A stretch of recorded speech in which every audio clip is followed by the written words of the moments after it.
আলাইকুম গাইস, আপনারা সবাই কেমন আছেন? আশা করি সবাই ভালো আছেন, সুস্থ আছেন। আজকে আমার নতুন রেসিপি ছোটো মাছ, চিংড়ি আর আলু, ছোটো আলু দিয়ে আর পেঁয়াজের ফুল দিয়ে চচ্চড়ি করব আপনাদের সাথে। আমি ভিডিওটা শেয়ার করছি, আপনারা অবশ্যই এরকম করে ট্রাই করবেন। দেখেন, এখন আমি এখানে নিয়ে নিয়েছি পেঁয়াজের ফুল, এখানে আলু, এখানে চিংড়ি মাছ, আর এটা ছোটো মাছ।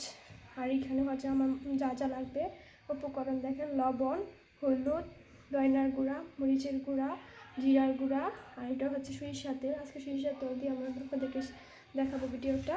তো শুরু করা যাক, চলেন। এই যে দেখেন, এখানে 1 চামচ রসুন আর 1 চামচ আদা বাটা নিয়ে নিয়েছি। আদা বাটাটা আমি চিংড়ির জন্য দিচ্ছি, চিংড়ি মাছটার মধ্যে দিলে একটু ভালো আসবে। এখন দিয়ে দিলাম।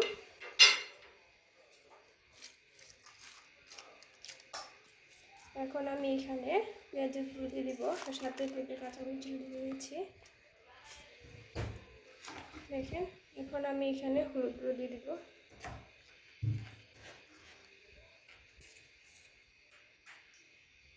এক 4 চামচের মতো হলুদ গুঁড়ো দিয়ে দিলাম।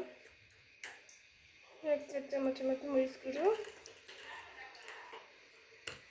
1 4 চামচের মতো ধনিয়া গুঁড়া, 1 চামচের মতো জিরার গুঁড়া, আর লবণ।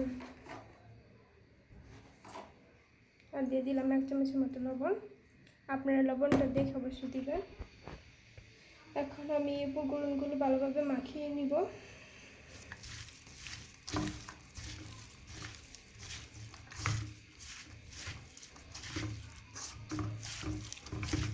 মাখানো হয়ে গেছে। এখন আমি এর মধ্যে পরিমাণ মতো সরিষার তেল অ্যাড করে দিব। সরিষার তেলটা দিলে খুব ভালো হয় ছোটো মাছটা। আপনারা অবশ্যই এরকম করে ট্রাই করবেন। আর ভালো লাগলে অবশ্যই আমার চ্যানেলটা সাবস্ক্রাইব করে দেবেন, পাশে থাকা বেল আইকনে ক্লিক করে দেবেন এবং কমেন্ট বক্সে জানিয়ে দিবেন যে কেমন হয়েছে। সবগুলো উপকরণ মাখিয়ে নিলাম। এখন আমি এখানে সামান্য পানি দিয়ে হাতটা ধুয়ে নেব। আমি যেগুলা কাপ দিয়ে 1 কাপ পানি দিয়ে দিব। দেখেন, পানি দিয়ে দিচ্ছি, পুরো 1 কাপ পানি দিয়ে দিলাম। মাশাআল্লাহ, সুন্দর হয়েছে। এখন আমি চুলায় বসিয়ে দেব।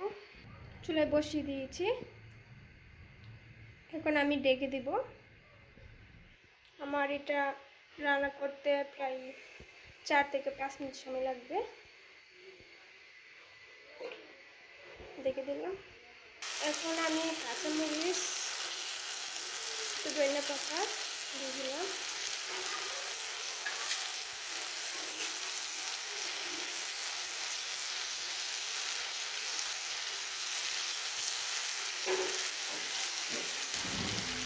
ভালো করে চচ্চড়ি করে নেবেন, তাহলে টেস্টটা ভালো আসবে। দেখুন মাশাআল্লাহ কত সুন্দর হয়েছে। আপনারা অবশ্যই এরকম করে ট্রাই করে দেখবেন। আর আমি 2 মিনিট পরে পরিবেশন করব। আমি এখানে কোনো সবজি অ্যাড করি নাই। এখানে আমি পেঁয়াজের ফুল, চিংড়ি, ছোটো মাছ আর নতুন ছোটো আলু অ্যাড করেছি। আপনারা অবশ্যই এরকম ট্রাই করে দেখবেন, অনেক ভালো হয়েছে মাশাআল্লাহ। এখন আমি